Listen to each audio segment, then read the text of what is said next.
अस्सलामुअलैकुम दोस्तों, आज मैं आप लोगों को बताने वाला हूं एक्सएम ब्रोकर पर आप लोग अपना अकाउंट कैसे बनाओगे। अकाउंट बनाने के बाद अपने अकाउंट को वेरीफाई कैसे करोगे, ये सारा प्रोसेस कैसे होता है स्टेप बाय स्टेप कंप्लीट आज की इसी वीडियो में आप लोगों को बताने वाला हूं। तो बस वीडियो को आपने आखिर तक देखना है और मेरे साथ अपना एक्सएम का अकाउंट भी बना लेना है और अपने अकाउंट को वेरीफाई भी कर लेना है।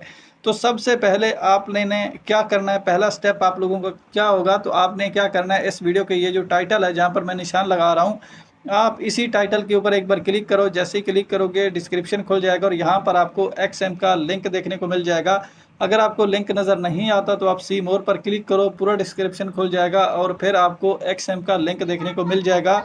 आप लोगों ने इसी लिंक के ऊपर एक बार क्लिक करना है। जैसे ही लिंक पर क्लिक करोगे तो इस तरीके से पेज आप लोगों के सामने जो है वो खुल जाएगा। अब सबसे पहले दोस्तों आप लोगों ने अपना यहाँ पर जीमेल डाल देना। ऊपर कंट्री देख लेनी है, अगर आप इंडिया, बांग्लादेश या पाकिस्तान जहाँ से भी हो। अगर आपकी कंट्री ऑलरेडी आ रही है तो सही है, नहीं तो आप उसको सिलेक्ट कर लो। यहाँ पर आप लोगों ने अपना ईमेल डाल देना है और ईमेल डालने के बाद आप लोगों ने यहाँ पर थोड़ा ऊपर करना है और यहाँ पर आपने पासवर्ड डाल देना है कम से कम 10 इंचों का, जिसमें बड़ी इंग्लिश, छोटी इंग्लिश और कुछ गिनती के अल्फाज होने चाहिए, ठीक है, और कुछ स्पेशल कैरेक्टर जैसे कि स्टार, हैश वगैरह इस तरीके से।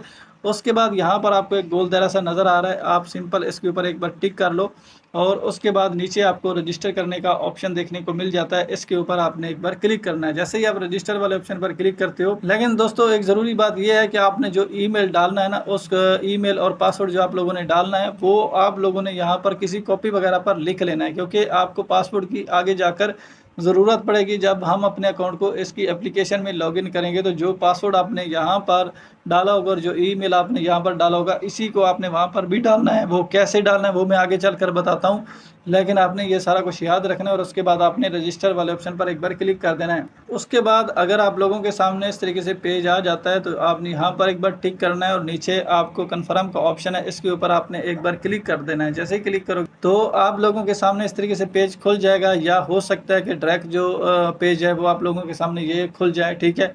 अब आप लोगों ने क्या करना है, आप लोगों ने अपने ईमेल को ओपन करना है। जो ईमेल आपने इसमें डाला था अकाउंट बनाने के लिए, तो हम उसी मेल को ओपन करते हैं। तो यहाँ पर मैंने मेल को ओपन किया है और एक्सएम की तरफ से हमें मेल आ चुका है और इसी मेल पर हम एक बार क्लिक करेंगे। जब ये मेल ओपन होगा तो इसके अंदर हमें यहाँ पर वेरीफाई ईमेल का ऑप्शन देखने को मिलेगा। आपने इसी के ऊपर एक बार क्लिक कर देना है। जैसे ही आप वेरीफाई ईमेल पर क्लिक करते हो तो इस तरीके से ऑप्शन नजर आ जाता है। अब आपको यहाँ पर ऑल एक्सेप्ट का जो ऑप्शन देखने को मिल जाता है, इस पर आपने एक बार क्लिक करना है। जैसे ही क्लिक करोगे पेज अब इस तरीके से आ जाएगा। अब आप लोगों ने क्या करना है, आप लोगों ने गूगल प्ले स्टोर पर ले जाना, या आपके पास आईफोन है तो आप ऐप स्टोर पर भी जाकर एक्सनेस जो एक्सएम की एप्लीकेशन है इसको आपने इंस्टॉल करना है। तो यहाँ पर मैं गूगल प्ले स्टोर पर आ चुका हूँ। यहाँ पर अगर आप देखोगे तो एक्सएम की एप्लीकेशन को मैंने इंस्टॉल कर लिया है। अब हम इस एप्लीकेशन को क्या करेंगे, ओपन करेंगे। जब हम इस एप्लीकेशन को ओपन करते हैं तो पेज इस तरीके से आएगा। अब आप लोगों को यहाँ पर नीचे लॉगिन करने का ऑप्शन देखने को मिल जाता है, इसके ऊपर आपने एक बार क्लिक करना है। अब दोस्तों जो पीछे मैंने आप लोगों को बताया था, आप लोगों ने अपना जीमेल,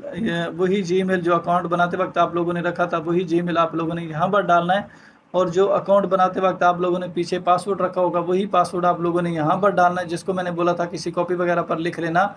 वही पासवर्ड आप लोगों ने यहाँ पर डालना है और उसके बाद नीचे आपको लॉगिन करने का ऑप्शन देखने को मिल जाता है, इसके ऊपर आपने एक बार क्लिक करना है। उसके बाद दोस्तों इस तरीके से पेज आ जाएगा। अब आपने दोबारा अपने मेल को ओपन करना है और उसमें एक 6 अंकों का कोड जाएगा, वो कोड आप लोगों ने यहाँ पर डालना है। तो अब हम मेल को जो है ओपन करते हैं। दोबारा हमने मेल को ओपन किया और हमें एक्सएम की तरफ से मेल आ चुका है। हम इसी मेल पर क्लिक करेंगे। अब हम यहाँ पर इस कोड को कॉपी करेंगे। अब ये मेरा OTP है, आप लोगों ने इसको कॉपी नहीं करना। आप लोगों ने इसी तरीके से अपने ईमेल को चेक करना है, जो आपको एक्सएम की तरफ से मेल आएगा उस कोड को आपने कॉपी करना है। जो मेल के अंदर कोड मिलेगा उस कोड को कॉपी करने के बाद बैक जाना है। बैक जाने के बाद दोस्तों आपने उस कोड को यहाँ पर डाल देना है। डालने के बाद दोस्तों आपको यहाँ पर एक छोटा सा नीचे टिक करने का ऑप्शन देखने को मिलता है, इस पर क्लिक करना। कोड डालने के बाद जैसे ही आप इस पर क्लिक करोगे उसके बाद नीचे आपको वेरीफाई कोड का ऑप्शन शो हो जाएगा, इस पर आपने एक बार क्लिक कर देना है। जैसे ही क्लिक करोगे यहाँ पर ये आपसे बायोमेट्रिक इनेबल करने को बोलेगा, तो यहाँ पर क्लिक करके आप लोगों ने बायोमेट्रिक को इनेबल कर देना है। जैसे ही इनेबल करोगे मतलब वो फिंगर वगैरह आपके मोबाइल के मांगेगा, तो इस तरीके से आपके सामने पेज खुल जाएगा।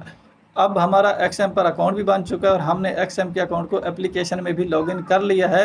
अब हम अपने अकाउंट को वेरीफाई करेंगे, तो उसके लिए हमने क्या करना है, ये जो ऊपर कोने में प्रोफाइल का ऑप्शन देखने को मिलता है, इसके ऊपर आपने एक बार क्लिक करना है। जैसे ही क्लिक करोगे यहाँ पर अगर आप देखोगे तो हमारा अकाउंट इस वक्त अनवेरीफाइड है। तो इसको वेरीफाई करने के लिए हमने क्या करना है, ये जो रेड कलर का ऑप्शन है इसके ऊपर हमने एक बार क्लिक कर देना है। अब यहाँ पर दोस्तों आप लोगों ने अपना फ़ोन नंबर डाल देना है, जो भी नंबर आपके पास है, सिम आपके पास है, वही आपने नंबर डालना है। फ़ोन नंबर डालने के बाद आपको यहाँ पर रिसीव कोड का जो ऑप्शन देखने को मिल जाता है, इसके ऊपर आपने एक बार क्लिक करना है। अब आपने जो नंबर डाला होगा उस पर एक्सएम की तरफ से एक कोड आएगा, उस नंबर पर आपने वो कोड आपने यहाँ पर डालना है, और वो सिम आपके मोबाइल में होनी चाहिए। और मेरी सिम मेरे मोबाइल में ही थी, तो इसलिए यहाँ पर देखोगे कोने में ऊपर आपको ये कोड नज़र आ रहा है। मुझे मैसेज में कोड आया है, आपको अगर ना आए तो आपने मैसेज को ओपन करके चेक कर लेना, तो कोड आ जाएगा। थोड़ी देर वेट करोगे, ठीक है। तो आपने वो कोड क्या करना है, यहाँ पर डाल देना है, और नीचे आपको वेरीफाई का ऑप्शन देखने को मिल जाता है, इसके ऊपर आपने एक बार क्लिक करना है। जैसे ही क्लिक करोगे अब ये वाला ऑप्शन नज़र आ जाएगा। अब यहाँ पर आपने अपना फर्स्ट नेम, लास्ट नेम, और अगर आपका मिडल नेम है तो वो डाल दें, वरना इस बॉक्स को खाली छोड़ दें। उसके बाद आप लोगों ने अपनी डेट ऑफ बर्थ डालनी है। अब यहाँ पर वैसे ही उठाकर नहीं डाल देनी, यहाँ पर आपने बिल्कुल सही चीज़ें डालनी है, क्योंकि आगे जाकर हम अपने अकाउंट को वेरीफाई करेंगे और ये चीज़ें वो इसके साथ मैच करेंगे। वेरीफाई कैसे करेंगे, अगर आपके पास आईडी कार्ड है, ड्राइविंग लाइसेंस है या पासपोर्ट है, इन तीनों डॉक्यूमेंट में से कोई एक डॉक्यूमेंट आपके पास होना चाहिए, तो फिर जाकर आप अपने अकाउंट को वेरीफाई कर सकते हो। तो जो भी आपके पास डॉक्यूमेंट है उसके मुताबिक मतलब जो भी आपका नाम है उस डॉक्यूमेंट पर वही नाम, और यहाँ पर फर्स्ट नेम, लास्ट नेम और डेट ऑफ बर्थ, आपके उसी डॉक्यूमेंट पर डेट ऑफ बर्थ भी मिल जाएगी। तो वही डेट ऑफ बर्थ आप लोगों ने यहाँ पर डालनी है, और नीचे आपको कंटिन्यू का ऑप्शन देखने को मिलता है, इस पर आपने क्लिक कर देना है। अब ये वाला ऑप्शन नज़र आ जाएगा, जो डॉक्यूमेंट आप यूज़ करोगे, ड्राइविंग लाइसेंस, पासपोर्ट या आईडी कार्ड जो भी आपके पास है, उस पर आपका एड्रेस भी होगा, ठीक है। और जो उस डॉक्यूमेंट पर आपका एड्रेस हो वही एड्रेस आप लोगों ने यहाँ पर डालना है। उसके बाद सिटी का नाम, उसके बाद स्ट्रीट नंबर, जो गली नंबर, मकान नंबर होता है वो डालना है। लेकिन जो एड्रेस आपने डालना है उसको इंग्लिश में डालना है। अगर आपके डॉक्यूमेंट पर किसी और लैंग्वेज में वो एड्रेस लिखा हुआ है तो उसको आपने इंग्लिश में कन्वर्ट कर लेना है गूगल ट्रांसलेट की मदद से, और एड्रेस को आपने यहाँ पर डाल देना है, ठीक है। उसके बाद पोस्टल कोड, आपको पता ही है आपकी सिटी का जो पोस्टल कोड होता है, आपकी जो भी सिटी है, आप सिंपल गूगल पर जाओ, अपनी सिटी का नाम लिखो, पोस्टल कोड लिखो, और गूगल आपको निकाल कर दे देगा। वो पोस्टल कोड आप लोगों ने यहाँ पर डालना है, और नीचे फिर आपने कंटिन्यू का ऑप्शन है, इस पर क्लिक कर देना है। जैसे ही क्लिक करोगे अब ये वाला ऑप्शन नजर आएगा। अब आप लोगों ने यहाँ पर यस पर क्लिक कर देना है, और उसके बाद कंटिन्यू पर क्लिक कर देना है। अब ये वाला ऑप्शन नजर आ जाएगा। अब आपने अगेन फिर कंटिन्यू वाले ऑप्शन पर एक बार क्लिक करना है। अब यहाँ पर ये आपका बैक कैमरा आपसे अलाउ करने को बोलेगा, तो आपने यहाँ पर क्लिक करके बैक कैमरे को अलाउ कर देना है। अब ये वाला ऑप्शन नजर आएगा। अब यहाँ पर आपने एक बार टिक करना है, और नीचे आपको स्टार्ट का ऑप्शन देखने को मिल जाएगा, इस पर आपने क्लिक कर देना है। अब यहाँ पर दोस्तों इस तरीके से आपका बैक कैमरा ओपन हो जाएगा, और आपको यहाँ पर वाइट कलर के देखोगे 4 कोने नज़र आ रहे हैं। आपने अपने आईडी कार्ड या ड्राइविंग लाइसेंस की या पासपोर्ट की, जिसकी भी आपके पास जो भी डॉक्यूमेंट है, जिसकी भी पिक्चर लेनी है, वो इन वाइट कलर के जो 4 कोने इनके अंदर आना चाहिए। पहले फ्रंट साइड फिर बैक साइड की पिक्चर ले लेना, और बिल्कुल क्लियर पिक्चर आनी चाहिए, कोई ब्लर वगैरह ना हो। अगर आपके पास पासपोर्ट है तो उसकी सिर्फ सिंगल साइड की पिक्चर ली जाती है, लेकिन अगर आपके पास ड्राइविंग लाइसेंस या आईडी कार्ड है तो उसकी बैक और फ्रंट साइड दोनों की पिक्चर ली जाती है। तो यहाँ पर पिक्चर आपने यहाँ पर क्लिक करके ले लेनी है, पहले फ्रंट साइड की फिर बैक साइड की। और जब पिक्चर ले लोगे तो यहाँ पर ये अपलोडिंग शुरू कर देगा। अब आप लोगों ने क्या करना है, थोड़ी देर वेट कर लेना है। जैसे ही आप वेट करोगे आपसे यहाँ पर बोलेगा कि आप अपना फेस वेरिफिकेशन करो, तो उसके लिए आपने क्या करना है, नीचे कंटिन्यू का ऑप्शन जो देखने को मिल जाता है, इस पर आपने एक बार क्लिक करना है। जैसे ही क्लिक करोगे अब आप लोगों का फ्रंट कैमरा ओपन हो जाएगा। आपने सीधा कैमरे में देखना है, कभी ऊपर कभी नीचे, कभी दाएं कभी बाएं, तो आपका ये फेस वेरीफाई कर लेगा। और दोस्तों एक चीज़ मैं आपको बता दूं कि जब आपका फेस वेरीफाई होगा, आपने कोई मास्क वगैरह, कोई चश्मा, कोई टोपी वगैरह ना पहनी हो, और जिस बंदे का आपने पहले आईडी कार्ड या ड्राइविंग लाइसेंस या पासपोर्ट अपलोड किया उसी बंदे का फेस वेरीफाई करना है, किसी और का नहीं करना, वरना फिर ये जो आपकी जो वेरिफिकेशन है वो उसको रिजेक्ट कर देंगे, ठीक है। तो जब आप थोड़ी देर यहाँ पर देखोगे तो आपका ये फेस वेरीफाई कर लेगा। उसके बाद दोस्तों ये आपको यहाँ पर अपलोडिंग दिखा देगा, आपकी ये अपलोडिंग होने लगेगी, मज़ीद आपने वेट कर लेना है। उसके बाद आखिरी काम ये है कि ये आपको यहाँ पर सक्सेस दिखा देगा कि आपका सारा काम ख़त्म हो चुका है। अब आप 15 से 20 मिनट वेट करो और आपका अकाउंट वेरीफाई हो जाएगा। अब आप इसको कैसे चेक करोगे कि आपका अकाउंट वेरीफाई हो चुका है या नहीं, या पेंडिंग में पड़ा हुआ है, तो इसके लिए क्या करना है, सारे ऑप्शन को आपने एक बार कट कर देना है, और दोबारा आपने एक्सएम की एप्लीकेशन को ओपन करना है।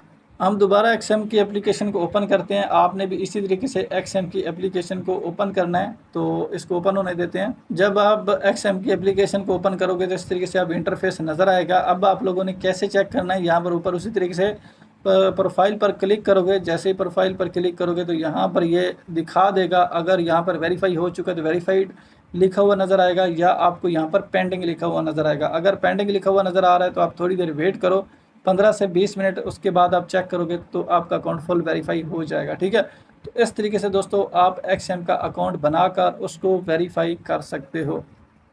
बाकी दोस्तों इसी वीडियो के नीचे डिस्क्रिप्शन में आपको एक्सएम का लिंक देखने को मिल जाएगा, उस पर क्लिक करके आप लोगों ने अकाउंट बना